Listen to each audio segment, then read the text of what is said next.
Good evening and welcome to our Seder meal on this Maundy Thursday. Very different, of course, to previous years where we've enjoyed the company of each other and sat around the table in one of our halls and celebrated with a meal and great joviality.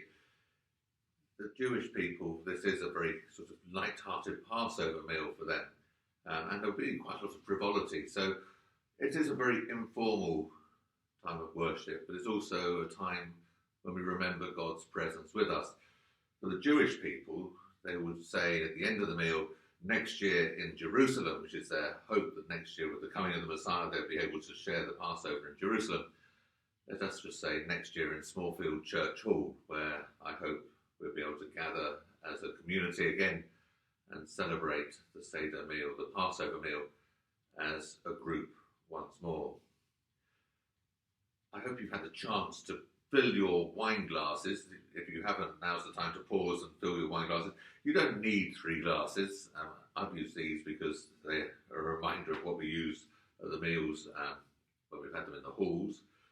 If you've only got 1 glass, that's fine. You're just going to drink from it 3 times. So in the Passover, there's 4 glasses, and we have 3 which we're going to use for ourselves, and which actually is the 3rd glass, is the chalice. And because tonight is a celebration of the night that Jesus celebrated the Last Supper, we'd also be celebrating communion and blessing the bread and the wine. Unfortunately, again, we can't take part in receiving communion in the bread and the wine together.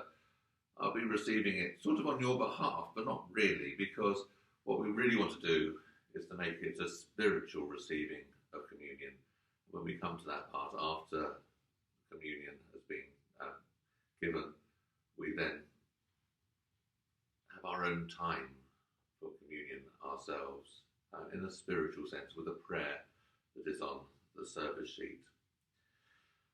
When Jesus came to the upper room, he girded himself with a towel and washed the disciples' feet.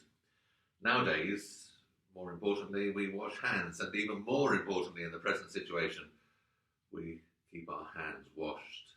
And we do remember this evening the reason why we can't be together, and we do pray for our world as it comes to grips with the coronavirus.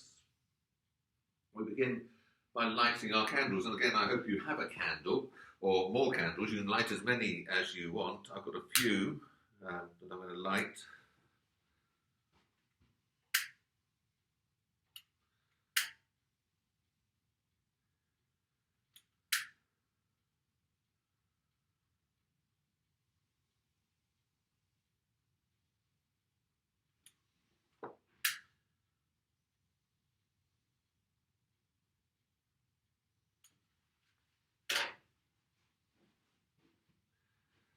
Of course, candles and light are very important as they dispel the darkness, and we can feel at times, certainly at the present time, that we're often in darkness, in isolation, in loneliness.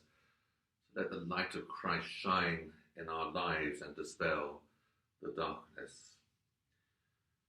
And as we begin our service of bringing God into our lives, into our hearts, into our homes, a blessing for our homes. Blessed are you, O Lord our God, King of the universe, who has kept us alive by your word. May our homes be consecrated by the light of your face shining on us in blessing and peace. And so the Passover meal has begun, and during our meal we will drink from our 3 glasses, and I will drink, as I said, from the chalice. The first glass is the cup of sanctification, by which we commit this time to God and God's glory. Blessed are you, Lord our God, who created the fruit of the vine.